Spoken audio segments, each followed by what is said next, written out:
ये सरकार निकम्मा सरकार है, गरीब को भगाओ अमीर को बसाओ। पुलिस वाले बात कहते हैं कि ऑटो वाले कहीं भी जाके गाड़ी लगा देते हैं, आम लोगों को काफी 500 रुपया कमाएगा, 5000 का चालान देगा। वो दिन भर बाल बच्चा के लिए 500 रुपया 200 रुपया का निकलता है। जरा मनी सवारी उतारता है आदमी, वहाँ 5000 का चालान कर। फोटो खींच करके फाइन कर रहे हैं। हाईकोर्ट ने रोक लगा दिया कि फोटो खींच करके फाइन नहीं करना। इस बार हम लोग तेजस्वी को वोट देंगे। अभी तो ये टेलर है, अभी पूरा सिनेमा बाकी है। विधानसभा गेट पर समय आएगा तो आत्मदाह तक कर देंगे। देखिए, अभी हम पटना के रेलवे स्टेशन के पास खड़े हैं, जहां पर आप देख सकते हैं कि बिहार के तमाम ऑटो वाले पटना के सड़कों पे उतरे हैं। और आखिरकार क्या ऐसी समस्या है कि ऑटो वाले जो है ऑटो चलाना छोड़ के सड़क पे उतरे हैं? खुद इन लोगों से हम जानने का प्रयास करेंगे, क्यों आप लोग सड़क पे उतरे हुए हैं। सड़क पर उतरने का मुख्य कारण है जो परिवहन विभाग ने जो आदेश दिया है, वो आदेश जो क्या तहत जो कार्रवाई की जा रही है ट्रैफिक के द्वारा, उस कार्रवाई को वापस लिया जाए। क्या कार्रवाई किया जा रहा है कि व्यवस्था कहीं दिया नहीं गया है और उस व्यवस्था के नाम पर पैसा का वसूली किया जा रहा है। आप उसको जो है नो एंट्री के नाम पर फाइन कर रहे हैं, फोटो खींच करके फाइन कर रहे हैं। जहाँ नो पार्किंग नहीं है वहाँ का भी गाड़ी वाले को फाइन कर रहे हैं। चालकों के साथ परेशानी है कि स्टैंड नहीं है। गलत जगह अगर गाड़ी लगाते हैं तो फाइन तो किया। भैया जब गलत जगह रहेगा तब ना, आप फोटो खींच करके फाइन कर रहे हैं। हाईकोर्ट ने रोक लगा दिया कि फोटो खींच करके फाइन नहीं करना है। अब तो मेरे ही गाड़ी का फोटो खींच करके फाइन किया, हमने लिख करके दिया है आवेदन। तो आप टेम्पो वाले को क्या सोच रहे हैं, वो कितना पढ़ा लिखा है कि वो आपको जाकर के आपका विरोध करेगा। सबसे पहला क्या कारण है कि ऑटो वाले को इतना परेशान किया जा रहा है? परेशान किया जा रहा है कि रोड पर जो परिवहन विभाग द्वारा जो चलाने के लिए जो दिया गया है अनुज्ञप्ति, जिसका रजिस्ट्रेशन किया गया है, उसको परमिट नहीं दिया गया। दूसरी चीज के रोड पर अतिक्रमण बहुत ज्यादा है। ये आपका जो है पटना नगर निगम कोई काम नहीं कर रही है, खाली रोड पर से लोगों का पैसा वसूलने का काम करती है। एक तरफ से वो अतिक्रमण हटाती है, दूसरे तरफ से अतिक्रमण बढ़ जाता है, रोड हो जाता है संकीर्ण। तो ऑटो वाला तो पैसेंजर उठाएगा ही, ऑटो पैसेंजर उठाएगा तो जाम लगेगा ही। उसका समाधान जो है दोनों को मिलकर करना था, परिवहन विभाग को भी करना था और नगर निगम को भी करना था, लेकिन ये लोग काम नहीं कर रही है। सारा दोस्त ऑटो वाले पर ही डाल दिया जा रहा है, ये गलत है। दूसरा चीज है कि हमने ट्रैफिक एसपी साहब को ये स्टेशन एरिया के लिए हम लोग सारे यूनियन वाले 2 महीना के लगभग हम लोगों ने पूरा सपोर्ट किया है पूरा। और हम लोग उम्मीद करते हैं कि अगर ट्रैफिक द्वारा यह व्यवस्था सुदृढ़ नहीं होती है तो बीएमपी के द्वारा इसकी व्यवस्था को सुदृढ़ किया जाए और नगर निगम को यह आदेश दिया जाए कि इस तरह से गलत पार्किंग जो रोड पर बनाया गया है या वेंडर रोड बनाया गया है उसको हटाया जाए, व्यवस्था भी। पार्किंग बना है उससे आप लोगों को समस्या हो रहा है? बहुत तकलीफ है। रोड समस्या हो रहा है, समस्या के आने जाने में तकलीफ पब्लिक को भी हो रहा है, टेम्पो वाला को भी हो रहा है।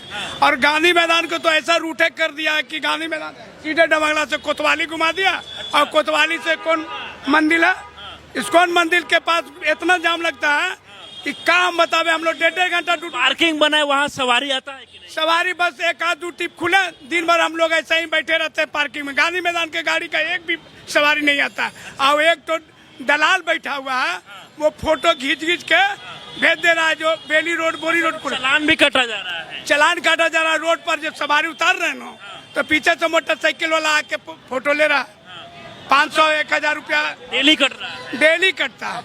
मतलब 500-1000 तो कमाते ही होंगे। वो भी हम लोग तो सब उसी को कि 500 रुपया कमाएगा, 5000 का चालान देगा। वो दिन भर बाल बच्चा के लिए 500 रुपया 200 रुपया का निकलता है। जरा मनी सवारी उतारता है आदमी, वहाँ 5000 का चालान कर देगा तो कहाँ से देगा। टोटो कोई शौक से चलाता है, मजबूरी में चलाता है। बहुत परेशानी है सर, परेशानी। मांग क्या रहेगा आप लोग का? मांग का वही है कि मांग कुछ नहीं है, सुविधा से काम करने दिया जाए। गलत करे तो चालान काटिए। गांधी मैदान का मांग है कि जैसे पूर्ण चल रहे थे उस तरह से हमारी व्यवस्था की जाए, ताकि 1 से 1.5 किलोमीटर गांधी मैदान रूट का रनिंग बढ़ चुका है और भाड़ा में भी कोई परिवर्तन नहीं है और हर जगह समस्या आ रहा है। यहाँ पुलिस वाले बात कहते हैं कि ऑटो वाले कहीं भी जाके गाड़ी लगा देते हैं, आम लोगों को काफी। तो बात चिन्हित है ना, सवारी उतारेगा इसका सर, आप ही बताइए। गांधी मैदान सवारी उतारने का चिन्हित दीजिए, वहाँ पर सवारी उतारेगा। बस भी वहीं पर उतारा, टेम्पो भी वहीं पर रहा, मोटरसाइकिल वाला आके आगे लगा दिया, कर बढ़ाओ। तो हम लोग बढ़ावे का इतना ही सा जगह में ठेला भी है और टेम्पो भी है, ई रिक्शा भी है, बस भी है, तो वह जाएगा कहाँ ही बताइए। परमिट के ऊपर बोलना है, परमिट पर कहना है। जब आपने नया रजिस्ट्रेशन किया DTO कार्यालय में, आपने उसे 5,650 रुपया परमिट के नाम पर अपने जमा करवा लिया। जमा कराने के बाद उसको अपने परमिट दिया नहीं। देहाती क्षेत्र शहरी क्षेत्र में जो परमिट पहले जो गाड़ी चल रही थी उसको आप जबरन बंद करवा दिया गया।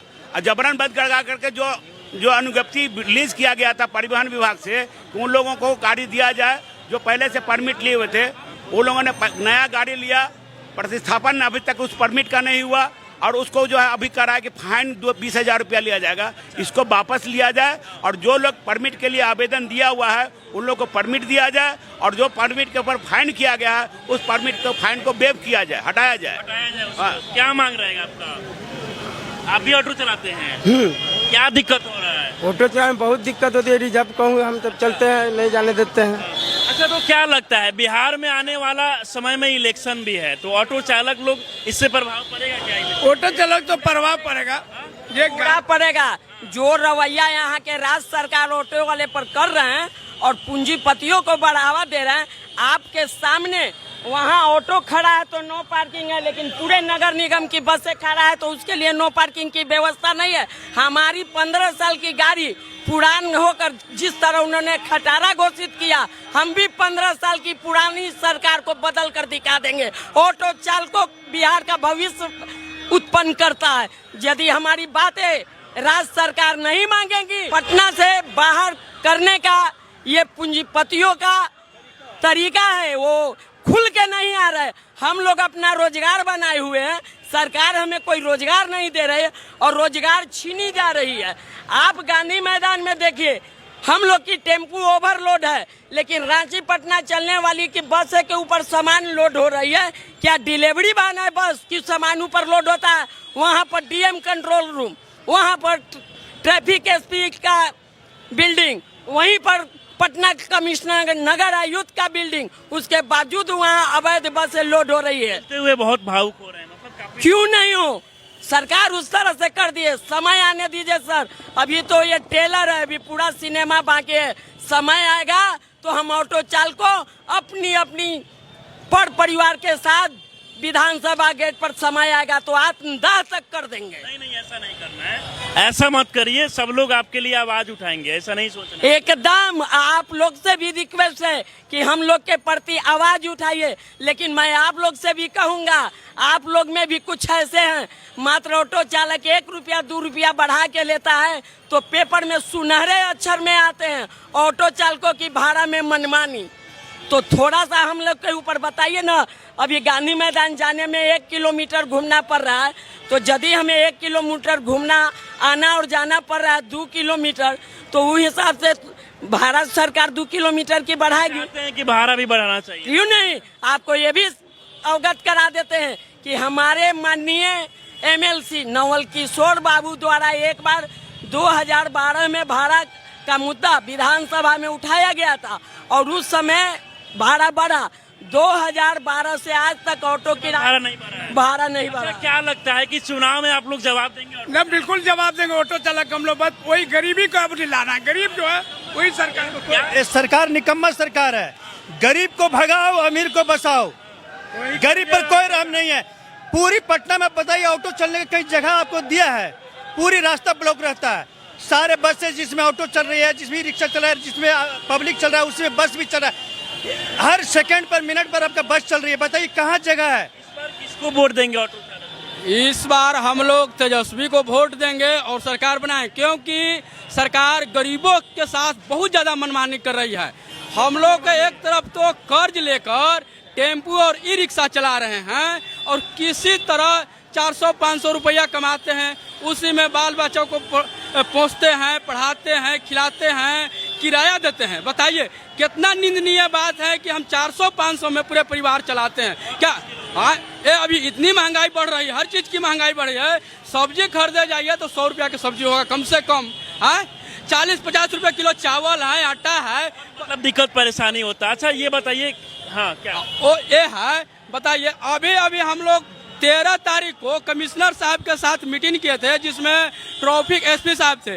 ई रिक्शा को हमने सवाल कमिश्नर साहब को उठाया कि जो मल्टी लेवल हब पार्क बना है उसमें ऊपर चढ़ने में बैटरी खत्म हो जाती है, उसका मतलब उससे ड्राइवर और पैसेंजर यदि बैटरी खत्म होती है तो नीचे की ओर गाड़ी टूटने लगती है, उसमें पैसेंजर और ड्राइवर दोनों को क्षति है, बहुत दिक्कत है। कमिश्नर साहब ने खुद कहे कि नहीं, ई रिक्शा को ऊपर नहीं चढ़ाया जाएगा, इसको नीचे से व्यवस्था दिया जाएगा। अभी तक 13 तारीख के बाद तक अभी तक कमिश्नर साहब इस पर कोई हम लोग को चिट्ठी नहीं दी है, नहीं लिखे। देखिए काफी ये लोग मारता है, ड्राइवर लोग को मारता है। कौन मारता है? ट्रैफिक लोग मारता है कि गाड़ी कहाँ रोक देते, कहाँ रोकेंगे, बोलिए, आप ही बोलिए। देखिए इन लोगों को बहुत सारा दिक्कत परेशानी होता है और कहीं ना कहीं इन लोग के मामले को भी सरकार को देखना चाहिए, क्योंकि ये लोग काफी परेशान हैं। तो आने वाले चुनाव में किसको वोट देंगे? वो तो टाइम बताएंगे, जब आएंगे चुनाव में जवाब देंगे। जवाब देंगे तो